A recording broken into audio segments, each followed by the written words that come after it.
Hey, hey. And we are live once again. Happy Ash, why, Friday, boys. Ash, why did you just say no funny jokes today? Just because I'm being serious today.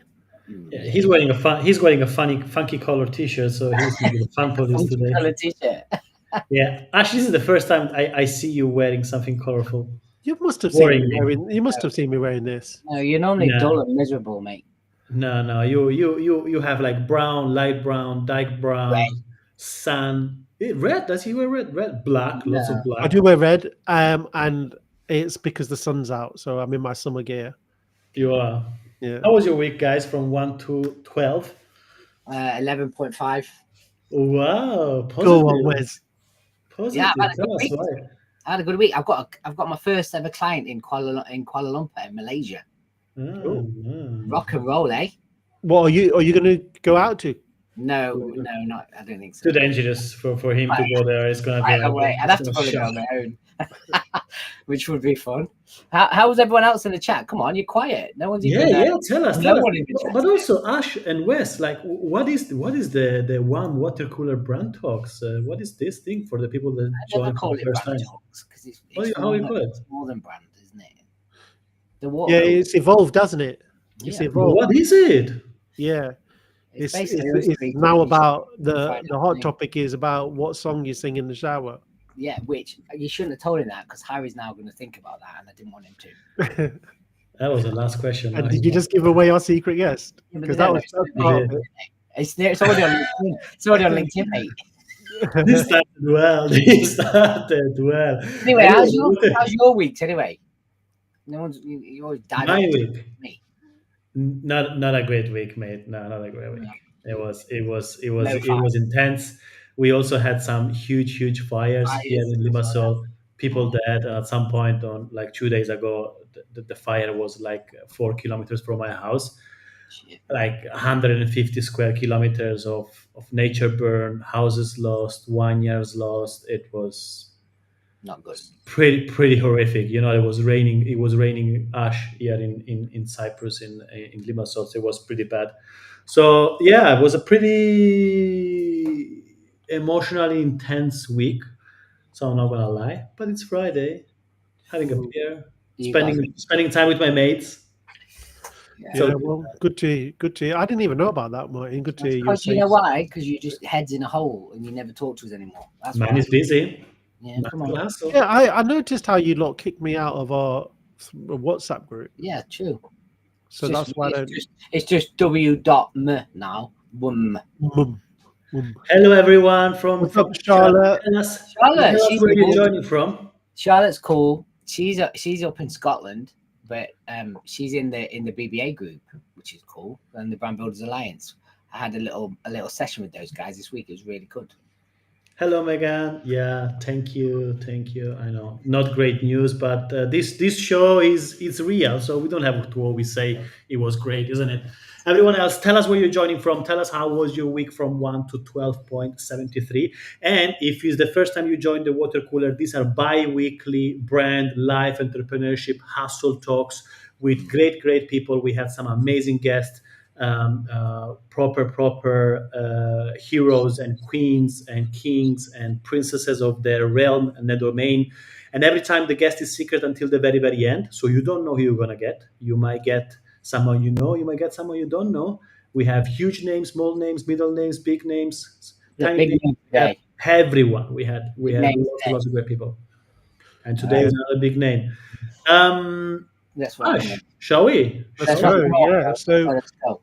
yeah, topic today is lessons in business and brand from an unlikely entrepreneur. So we've switched it up a little bit today in that we usually have people that are in brand business creative, but this person doesn't come from that background. And in fact, they come from a very different background to what they do now. They went from a career from international sports to starting their own business in hospitality.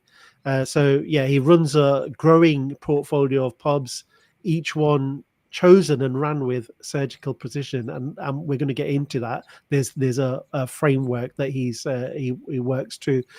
He's a former international cricketer. He played for England and now co-founder and managing director of multiple award-winning pubs in the UK. Please welcome to the Watercooler Brand Talks, Harry Gurney, everyone. Yay! Whoop, whoop, whoop, Great. whoop, whoop. How did Hi that feel? everyone. How did that feel? Hello, Did Harry. he butchered that, didn't he? Proper. It's not, it's, How did I butcher it? it was good. It was good. It was nice. Always nice to get a bit of an intro. It's a rarity these days. You just need to tell your team that every time you're entering one of your pubs, this is what you need to do. Yeah. Ash, if you can send that through, that'd be good. I'll Get that scripted. Yeah, and have Katy Perry playing while you walk through. Right.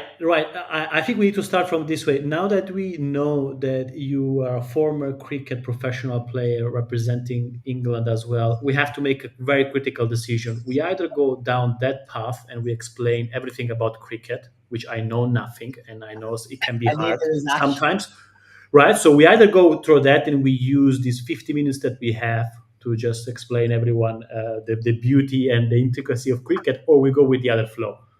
Yeah. We're gonna have to make a decision, guys.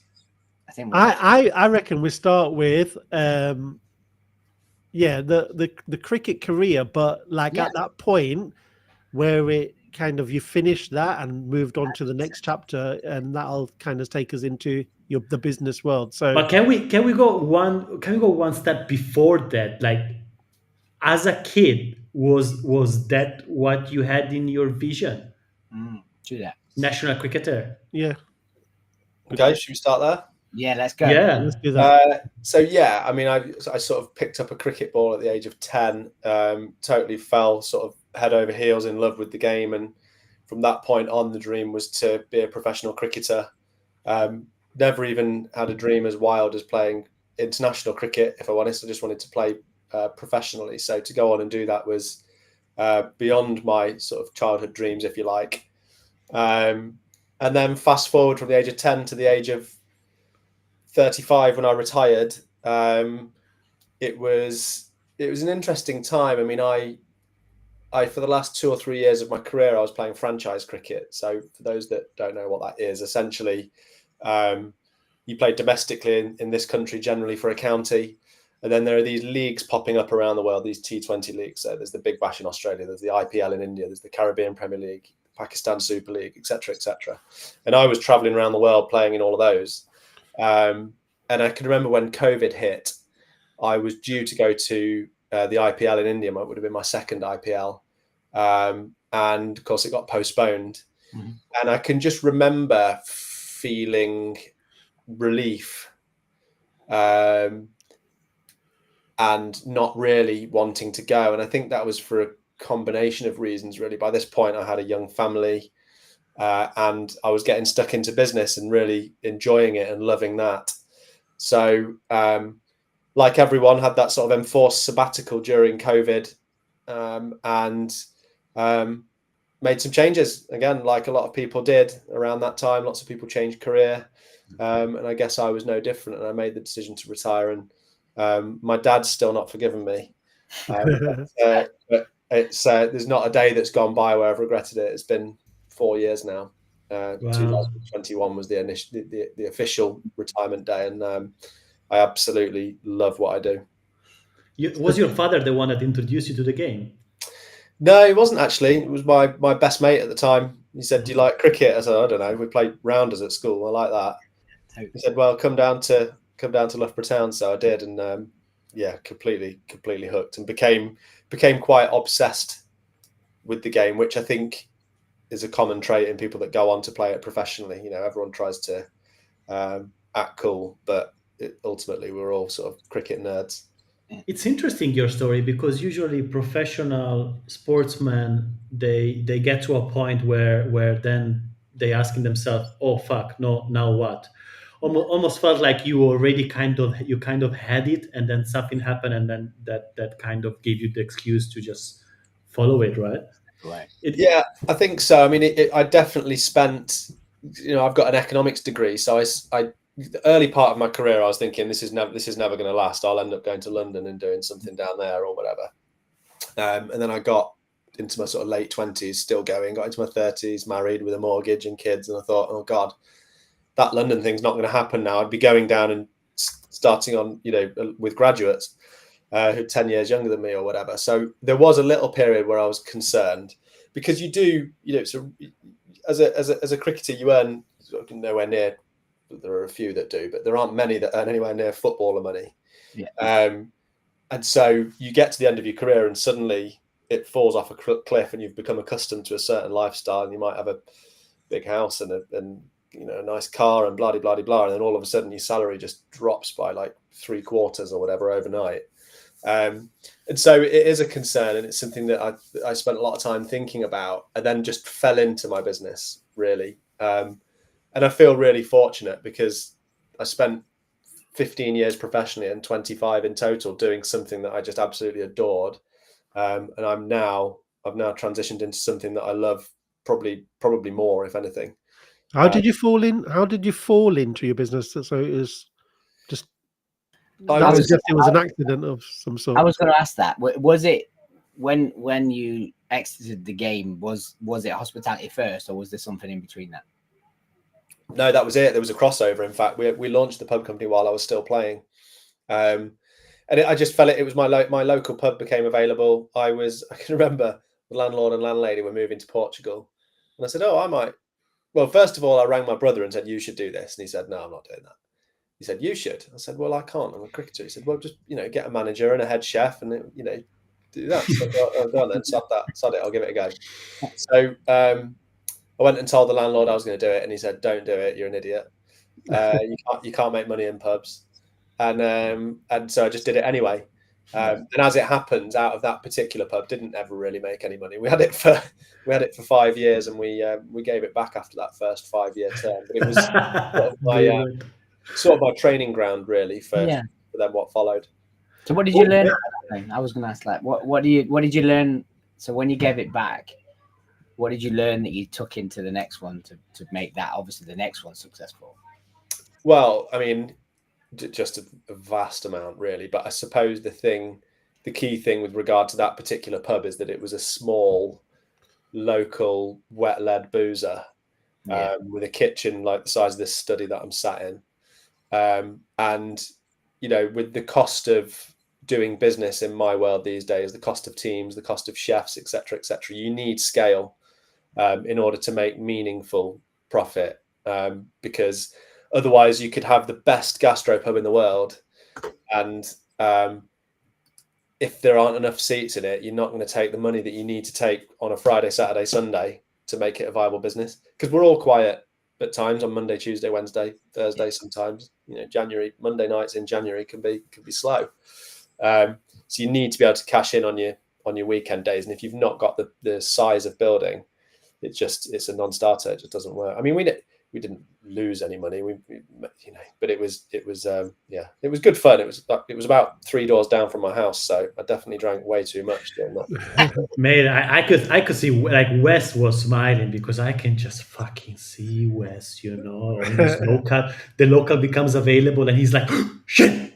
No, mate, I should do it. You guys know me well enough. I've always wanted a bar. I still do. Like, at some point, I think. I think you'll be great. I think you'll be great, but you probably will drink more of what you actually make. Open one in Cyprus, man. Me and Mike. Dangerous. Anyway, let's carry this on. Harry, I've got a question, and I think it says something about your character, right? So, you went to buy a pub. People told you no, but you did it anyway. You had the 5-year term at a pub, didn't go well, but you carried on anyway. What was does that come from your sports background? Is it something that where you just persevere? What is that about you? What does that tell us about you? Yeah, I mean, a part of it, I suppose, I had before my sporting career, and that's why I was able to have a reasonably successful one, I guess. But then sport also does build a real resilience in you, particularly cricket as a bowler. There's so many days where you turn up and you get smacked everywhere on TV in front of 1 million people, and it's just humiliating. But you just got to pick yourself up and get on with it and work towards the next game. The next day is a new day, and I guess, yeah, if I had any of that resilience already, I mean, before my cricket career, that 15 years as a pro cricketer certainly emboldened it, if anything. So what did you learn from, I guess, the sport itself then? You know, I guess Ash mentioned resilience, and you know, you've fought through that and almost used that as a superpower. But like, what do you think like elite performance or elite sports teaches you about building a business? I think trying to stay step ahead of the opposition in the case of business and competition. Resilience, definitely. Delayed gratification. I guess that mindset of continual improvement, continually striving to improve and get better and better. There are, you know, I've said to Ash before, one day if I have enough business success, I'll write a book about it, because I do think there are just so many crossovers between pro sport and business. Yeah. And, yeah. Is it that like dressing room mentality that you bring in? You know, when what mentality? Like the dressing room mentality, you know, when you're building teams, like does that come into play as well? Yeah, definitely, and that's another big part of it. You know, I'm one of the things that I am most passionate about and love the most about business is building a team and empowering them. Yeah.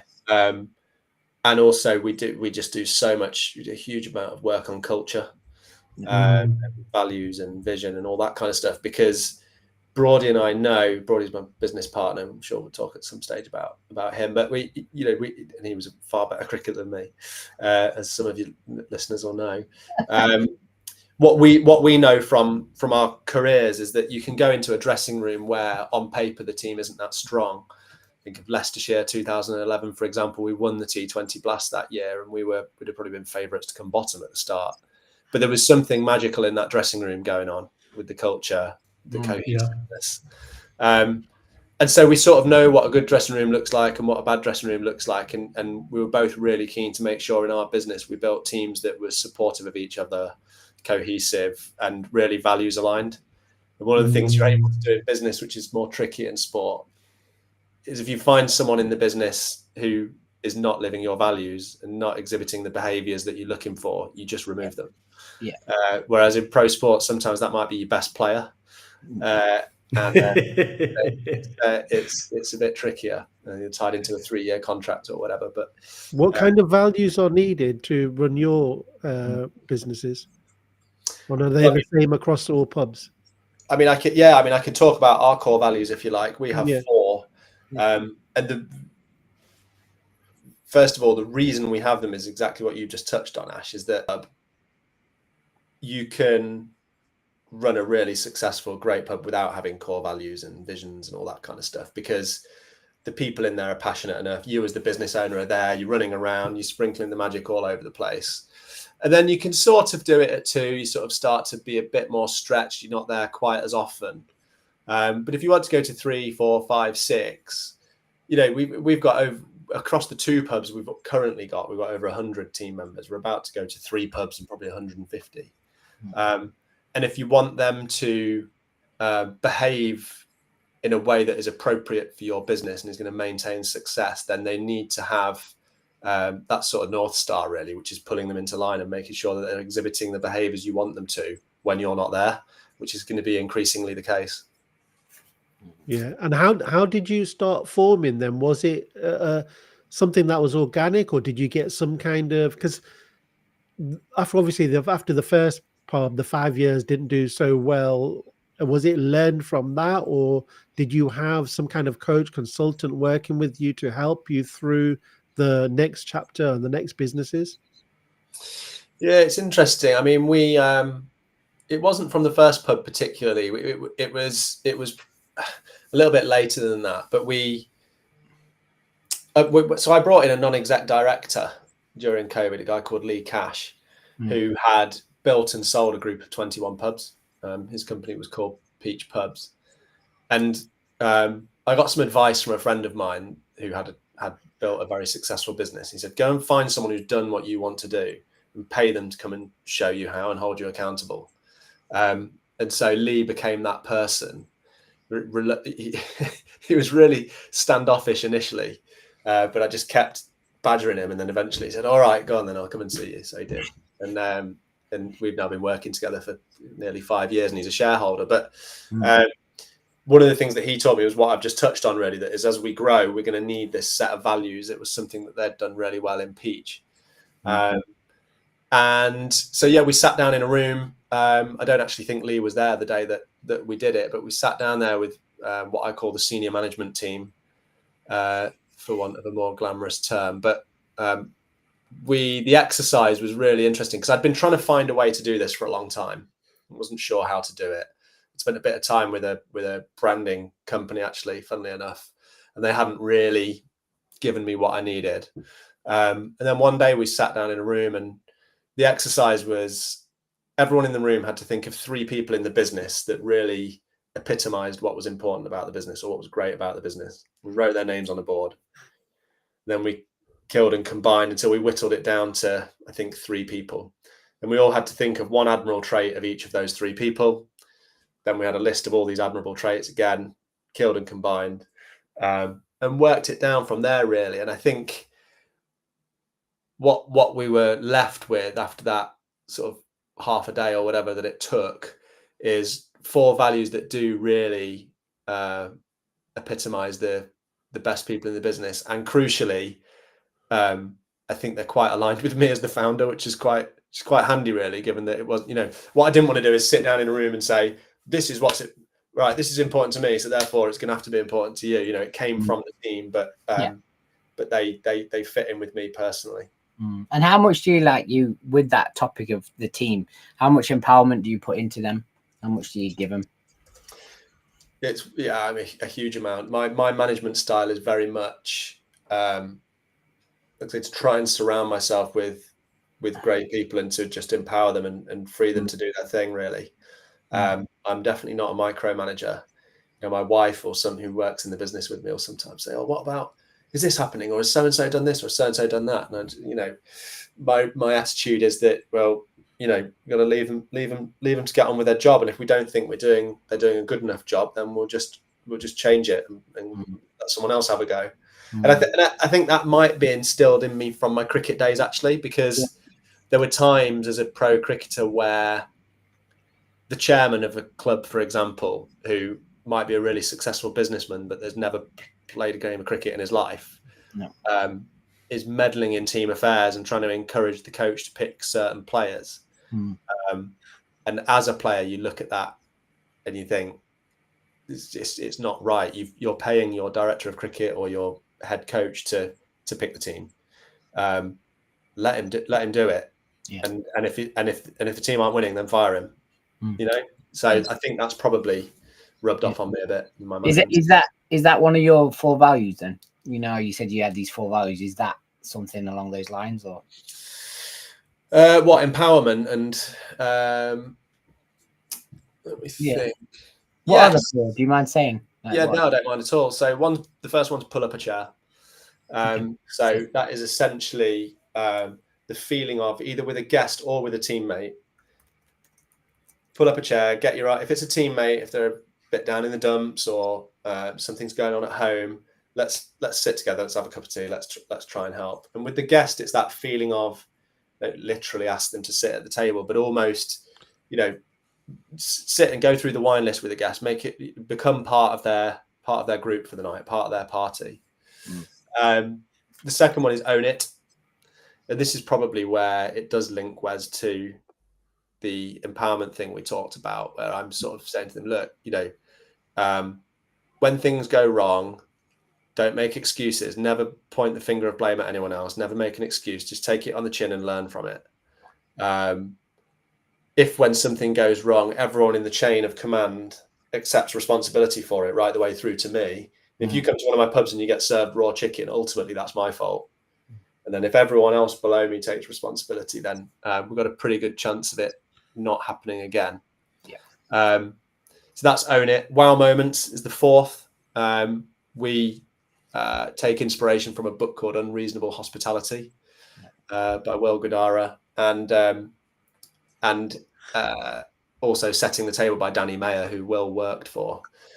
And this is constantly looking for opportunities to go above and beyond what the guest would expect, and so that they would describe their experience as remarkable, and they can go and tell everyone all about it, because word of mouth is so crucial in my world. And then the final value is no dickheads.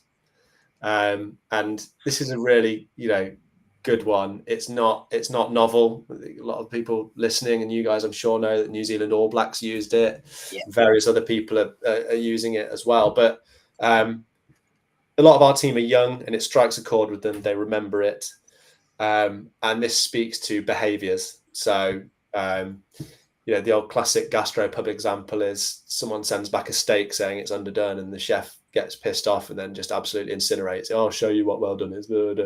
Whatever. That's dickhead behaviour. If you do that kind of thing in our business, you're out. Yeah.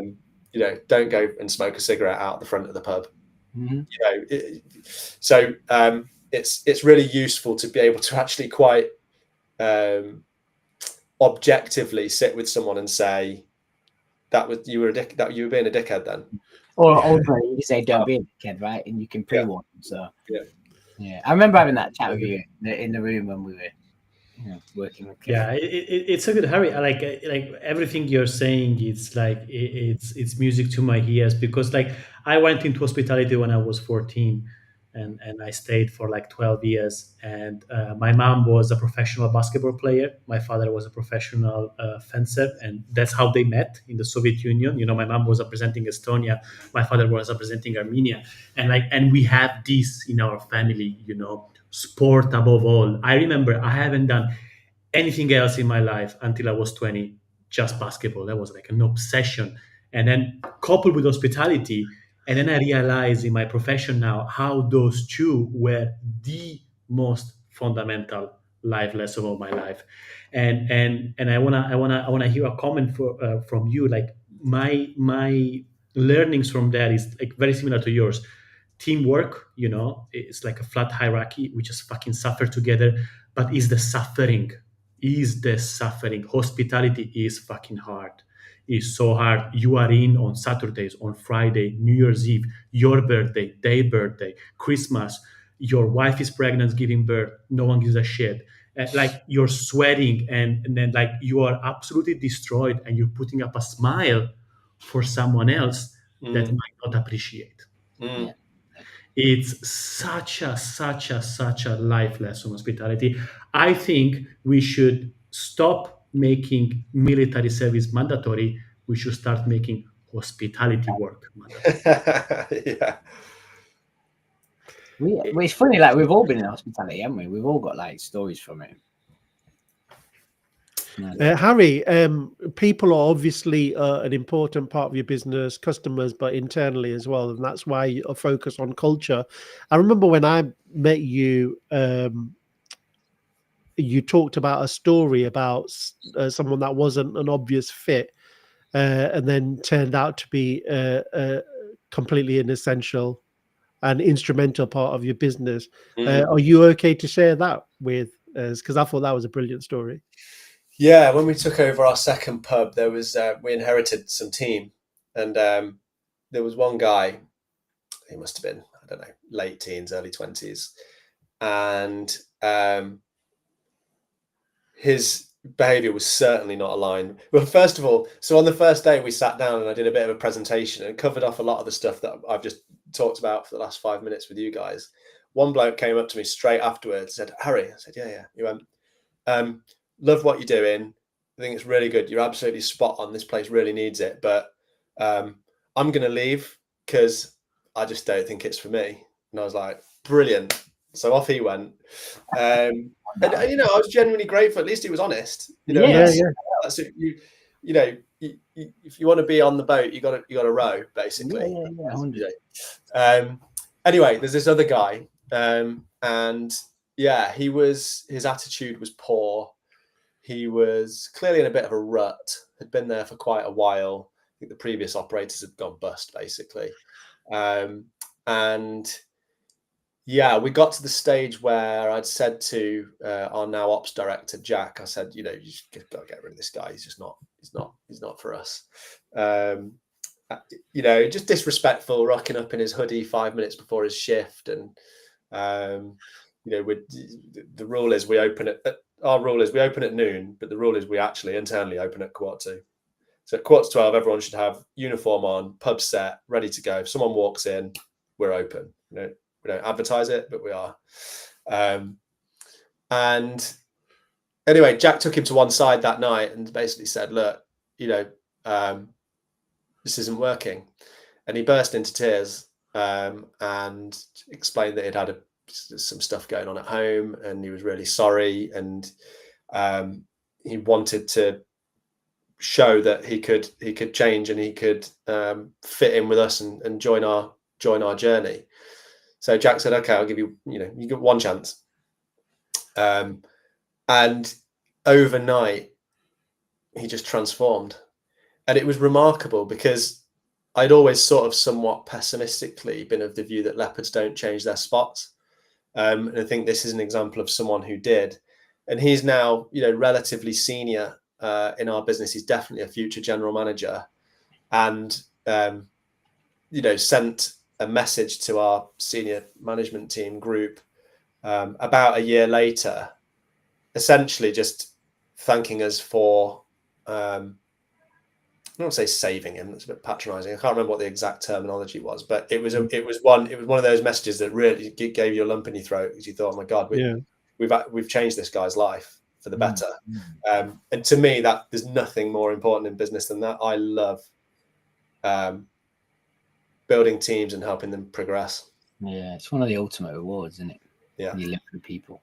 Yeah. So then, obviously, again, going through our kind of journey and chatting away we have, you've been influenced by a certain book, certain frameworks, which I know is massively important to you, and I know you want to touch on it. So it's probably a good segue into that. So talk us through it. Talk us through the book. So it was probably 2.5 years ago. We were running a reasonably successful little business. It was going well, but I was sort of running around, really busy, overwhelmed at times with all of the plates that you're trying to spin. Yeah. And I was also just running the business by the seat of my pants. So I was this MD of this pub company, and with teams and lots of employees and bits and bobs going on, but I didn't know how to really do it other than just open the laptop every morning or walk into one of the pubs every morning and sort of fight the fire that was in front of me. And then I discovered this book called Traction by Gino Wickman, which teaches an operating methodology called EOS, Entrepreneur's Operating System, I think it's called. And it was everything I didn't realize I needed. I just fell in love with the idea of it. I felt that it was exactly what we as a business needed. And coincidentally, I was chatting with one of the dads at the school gates one day, and he said what he does for one of the things he does for a living is he goes in as a consultant into businesses and teaches this methodology called EOS. And so a bit of luck, really. And I said, wow, well, I've just read that book and I want this in my business now. And again, I rang Lee to speak to him about it, the non-exec director in our business. He immediately ordered the book, read it. 2 or 3 days later, he rang me and said, Harry, I love it. I wish I'd had this 20 years ago when I started building my business. My advice is pay a professional to come and implement it into the business. Don't try and do it yourself because you won't do it properly. And one of the thousands of brilliant pieces of advice that Lee's given me over the years, because I then got this school dad in to roll it out, and he's still involved to this day. I mean, it was in the first 6 months he was heavily involved. It's really tapered off now, but still 4 or 5 days a year he comes in to realign us. And yeah, I mean, it's completely the feeling of overwhelm and plates spinning and not knowing what to do each day. It's all gone. I've got real clarity. The team have got clarity. They feel accountable, but in a healthy way. We're constantly progressing. We're solving problems.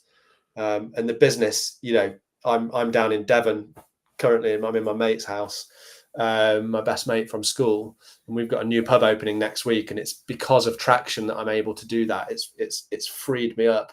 I can just work remotely this week, be down here, and I know that the team are all doing an amazing job at getting this new pub ready to open.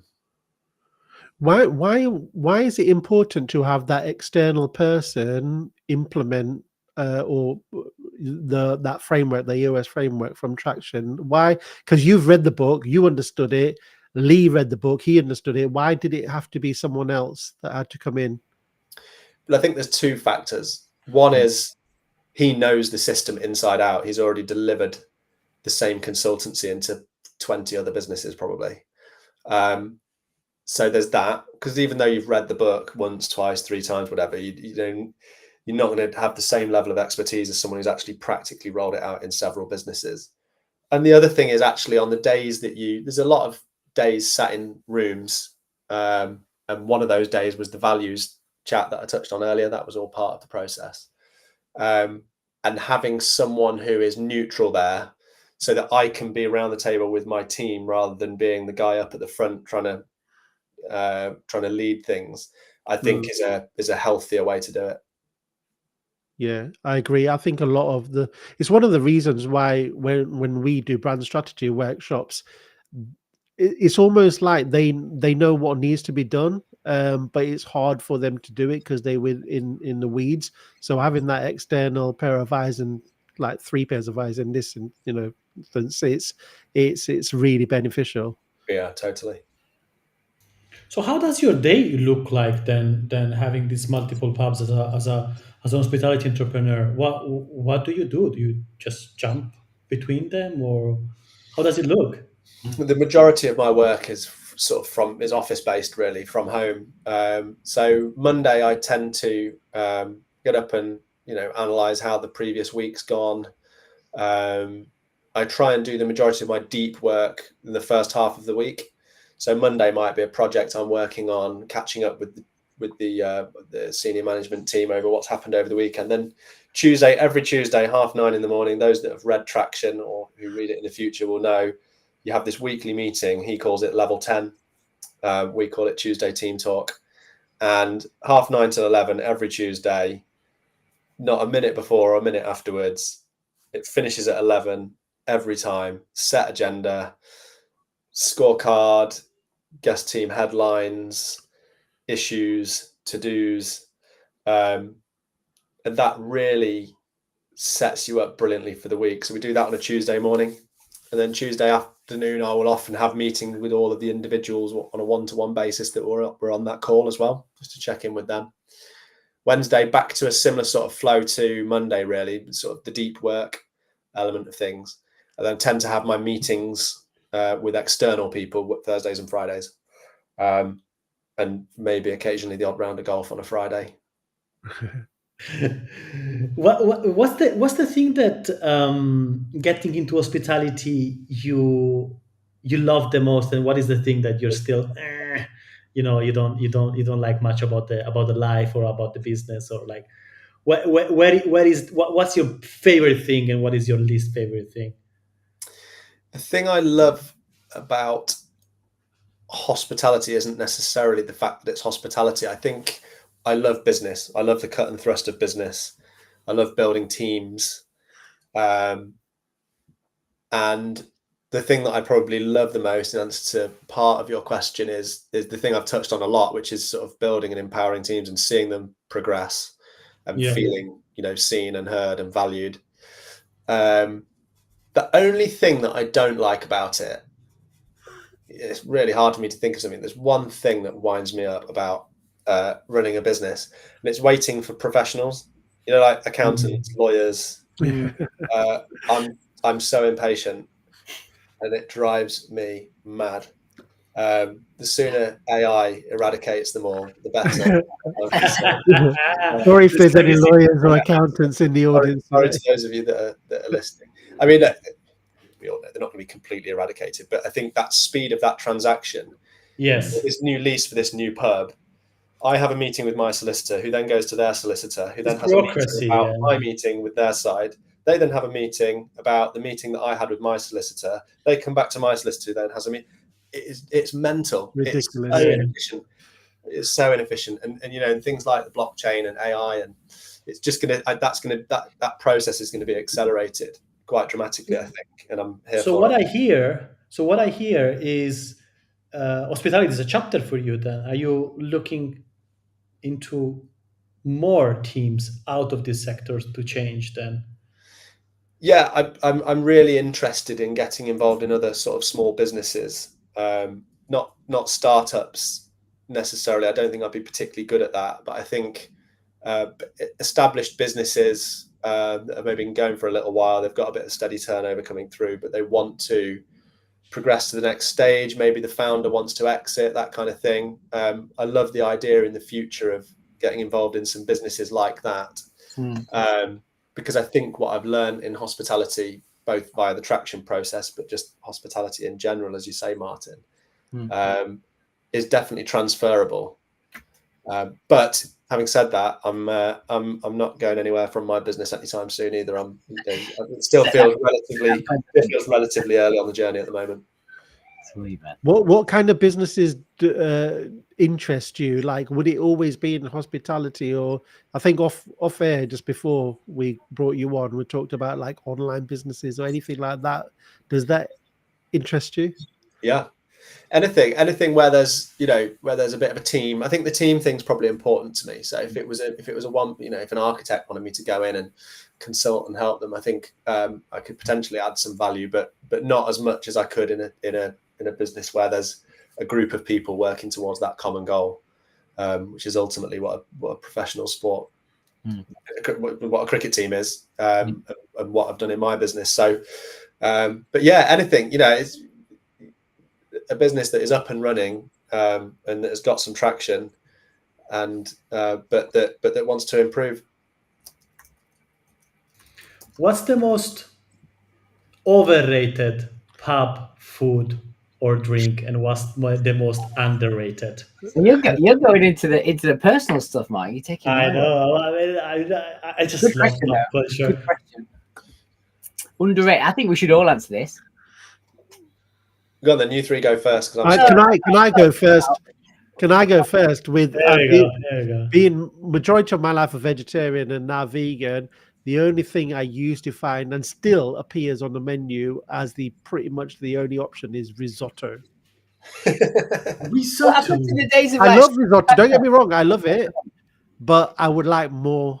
What happened to a good old stuffed pepper? What happened to them days? Oh my god! Like the Italian in me is just itching. Risotto and pub. What is it? Underrated or overrated? Well, I guess it's. I would say it's overrated, just because I've had so many of them. Like, there's not been that many options. But have you got a decent? I'm putting you on the spot now, Harry. Have you got a decent vegan options? Yeah, we've got a good amount of vegan options. It's really important to cater for everyone. You can't try and please everyone in business. It's one thing. We focus when we're designing menus and fit outs and literally everything actually about the business. Really, when we're designing the offer, we have this customer avatar in mind, guest avatar in mind, which is one person, which we've got quite a lot of detail on. We've got a photo of him. That's the ideal customer, right? The ICD. Yeah, and we aim everything at them, because if you try and please everyone, you please no one, and that's definitely so true. When I go around, and I think in pubs, gastro pubs or hospitality, it's one really common mistake that I see. But having said that, yes, of course, you do need to with dietaries and allergies and things like that. You have to think really carefully about making sure you offer. But then that ideal customer also could be a kind of way of life or psychographics as opposed to a specific taste, right? Yeah. Go on then. What about you guys? What, underrated? Or either. I think I'm always, my go-to at most pubs is scampi. I'm not gonna just don't judge me. I like it. If his scampi's good, it's nailed on. If it's bad, horrendous. I was gonna say that, and then I was gonna say homemade pork scratching. I always go for those. I just like the classics, but those are the winners. Yeah. Harry, give us some insight of what works now in pubs and what doesn't not work, or what used to work and is not working anymore. Like, what's going on? Tell us in terms of consumer preference. What is a stable and what is? I think the pub landscape's changing quite dramatically. Yeah. And I think there's some polarization going on at the moment, which has been accelerated by the pandemic and now cost of living crisis, etc., and the current chancellor. We won't go into that, but I think you get into polarization in the sense that on one end of the spectrum, if you've got a really great value offer like a Wetherspoons, you're probably going to be fine. Yeah, there's a lot of people struggling at the moment. But if you've got a premium offer, you're probably also going to be okay, because there are a lot of resilient, financially resilient people out there. Yeah, we always say about our guest avatar, price is not his primary driver. So we would fall into that camp. I think if you're in the middle of the road, you're in danger of getting run over a little bit. So I would want to be in one of those two camps personally. And we, more by fortune than anything else, we find ourselves in the premium end of the gastropub. Makes totally sense, even brand wise, right? You don't want to be in the gray areas. I think, especially in times of uncertainty and instability, for fuck's sake, for the last like 7-8 years, all we had certain was uncertainty. Yeah. Right. And in the time of crisis, Hermes does really, really well, and Lidl does really, really well. Yeah. The guys in the middle, I Yeah. guarantee you they will struggle.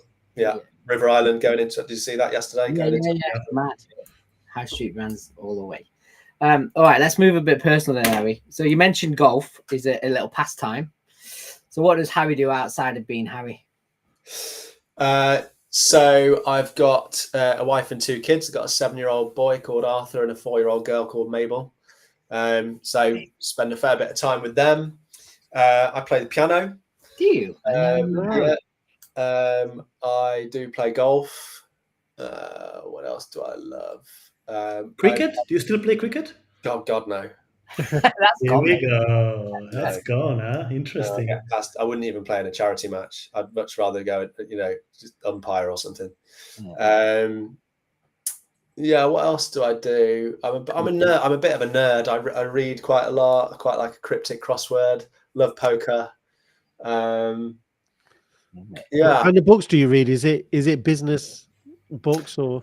Yeah, not necessarily strictly business, but definitely non-fiction. Yeah, not much of a fiction reader. I struggle with it.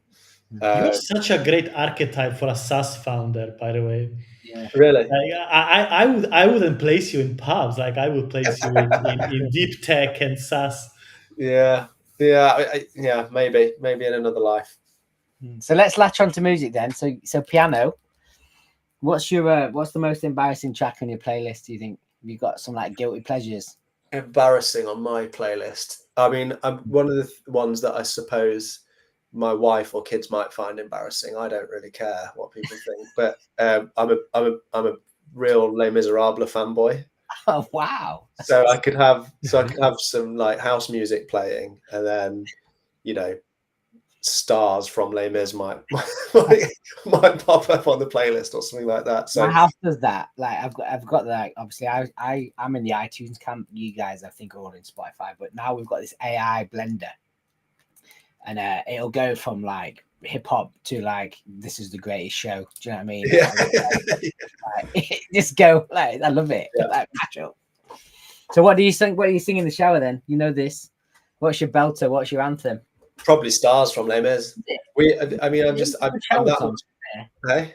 It could be a good shower song. That could be fair. Like loads of Great reverb. song. Yeah. Well, you feel like a good singer in the shower, don't you? The acoustics. Yeah, I think so. This is to tell you how much of a fanboy I am. I am. My wife walked down the aisle to an instrumental version of Stars. Sick. I've never played that in you. She was up for it, by the way. I didn't, but it was her choice. I bet you did. I bet you just hijacked the whole playlist. Didn't you? You have no idea. Yeah. Like most husbands, I had very little to do with that day. I think I will on music. I'm definitely will on music. Yeah. I'm telling her now. I'm in charge of music. Fair. 100%. She can have what she wants, but the music, I think, it's your domain. But she's a musician herself. She is, and we actually listen to quite a lot of the same music, So anyway, yeah. Anything you want to ask us? This is Ash's favorite question, Harry. Like, have you got a question for us? Mainly Ash. Nothing about hair products or anything silly like Or that. his shirt. Yeah. Why are we doing this? What's the aim with it, Ash? Why are we Oh, doing Ash, this? Ask, Yes. ask you directly. Yes. Why are we doing this? Well, Ash is lonely. That's it. That's the real question. He's lonely on Fridays, doesn't know what the fuck to do. I am. So we just have to find some mates. This Yeah. is our support group. This is too true, close to the truth. I am a bit of a hermit, so I do like talking to people every now and again. But I really like my own company as well, a lot of the time. But no, we started this before we even went live and public. Like we did this every Friday. Me, Wes, and Martin. On a Friday, we'd get together at the end of the week, and we'll just have a catch up. And it was almost like the water coolers at work where you just gather around and just have a conversation. And then we just thought, you know what, let's take it live, let's just do something different, and invite different people along the way, and then just have these conversations. We're all curious people. We want to build associations in the right way in terms of people that are in business, marketing, brand, and then building a network. There was no real agenda, and I guess there really isn't that much of an agenda now, apart from just inviting cool people and learning from them and having great conversations. Yeah, the whole theory of the water cooler, like for the people that aren't or haven't worked in America, is you kill time on a Friday afternoon and you normally hang around a water cooler and you normally meet somebody you don't know and you just chat shit and you actually find something out and you find something new.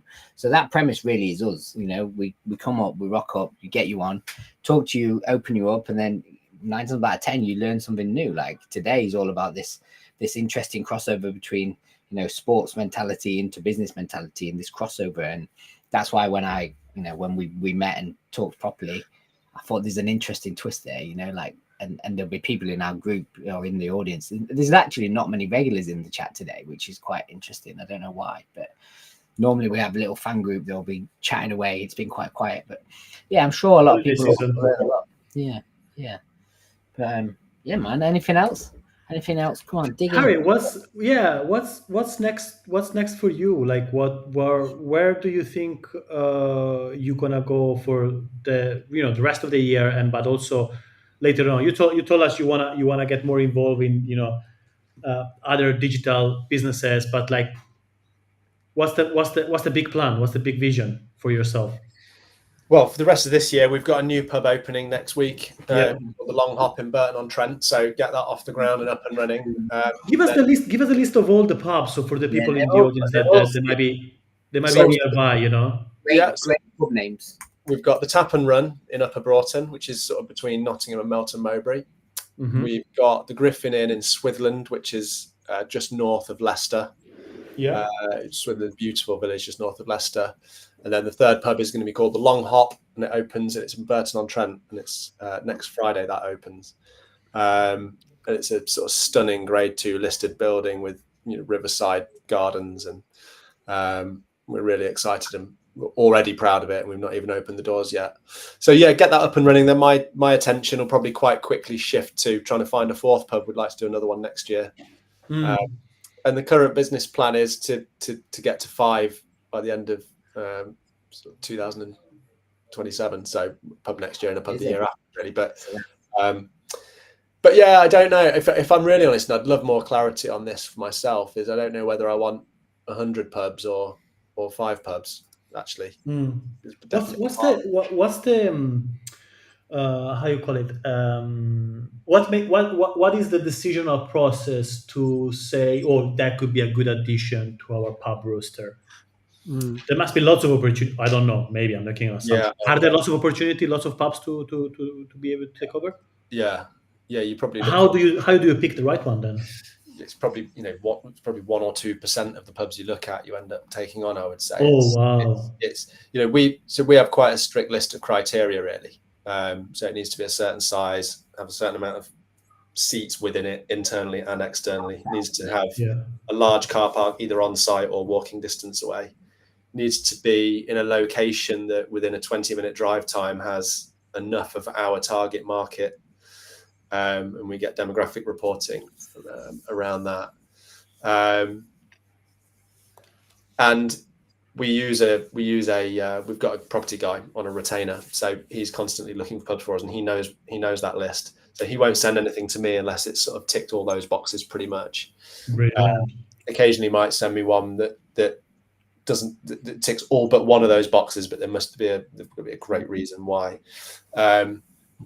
And yeah, so that sort of whittles it down a fair bit, to be honest, because as you can imagine, I get people all the time DMing me on Instagram like, "Oh, my local's available, come and take it on." And it's this tiny little pub or whatever. And I learned, as we discussed earlier, that they sort of, for our model, don't really work.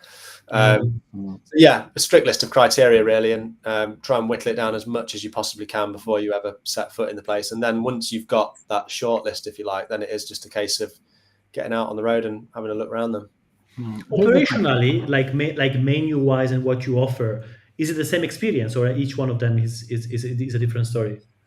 Same menu, same uniform, similar.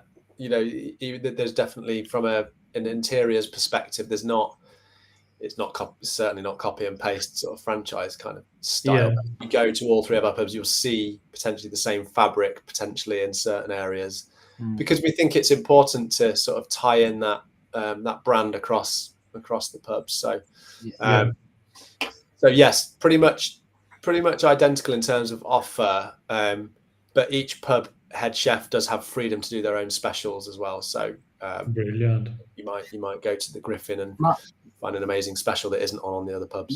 Martin, let's go and see him when you're over in December. Yeah, I really want to. It's on the way. We can definitely. Yeah, we should. But I've got one last question. Food wise, so this would be my thing. If I had a restaurant or a pub, I get food inspiration from everywhere, and I still think about certain foods that I've ate in my life. These guys know I love my food. I constantly search for it. I'll go to a city just for a certain food or a restaurant. Is there anything on the menu that you've demanded to be on because you've got experience or you've inspiration from somewhere else, and you were like, I want it on that menu? No, although I have to say with this new menu that we've just launched in our summer menu, there was one dish that I was really keen to have on, and we have got it on there. Okay. It was essentially, I love, Frank's hot sauce. Yes. So I love that buffalo style with chicken. And we had this chicken burger on before, which was good, but I wanted it to be the buffalo, chicken burger. So, and we've been working with a consultant from London on this menu. And so we have a new dish on the summer menu. It's called the Nashville hot chicken sandwich. Yes, mate. And it is absolutely epic. Do you have any off menu specials that you don't talk about? Have you got any insider stuff? Wine, yeah. You do? We've definitely got a few sneaky bottles of wine lying around. We have some guests that